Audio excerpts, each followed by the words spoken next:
اللي هي امي او اختي او جارتي، بنلاقي نظره المجتمع ليها زي ما بقول لك ظل راجل، ان الام نفسها تبقى عايزه تتجوز بنتها وتخلص منها بمشاكل، حتى لو مشاكلها تبقى جوزها هو يشيل مشاكلها، هي بعد كده تفرع مشاكل لابناء واطفال والاسره تكبر. نظره الشباب نفسه، انا مش بتكلم على ان واحد تبقى محافظ زي الاستاذه ام العز تقول، لان نظره مجتمعنا نظره ذكوريه، وانا عشان اساعد المراه انها تبقى في مكان قيادي بساعد البنت اللي هي في المدرسه انها تبقى تلميذه متميزه في الابتدائي ثم في الاعدادي ثم في الثانوي ثم في مجال شغلها، اساعد المراه اللي هي شايفاها انا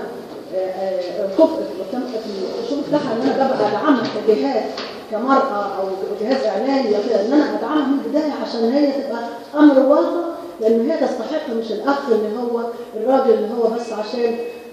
عشيرته او مجموعه او هو ده يبقى زي ما انا نزلت الانتخابات الاولانيه ما كانش نفسي اخش مجلس الشعب ولا كان املي، فلما دخلت مجلس الشعب فجبت 44,000 صوت. لما جينا بلاش ال 44 صوت ممكن نقول لك نجرحها ونقول مرة كده او حاجه، لكن لما تبص في قاعه الثقافه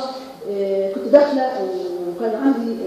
ممكن يبقى النسبه هيدوها لي 20%، لكن النسبه اللي خدتها الاولى على مستوى الجمهوريه، خدتها ليه على مستوى الجمهوريه عشان الناس عارفه السنين فين وفين وفين، واللي جاي من البحيره وده مش هيعمل.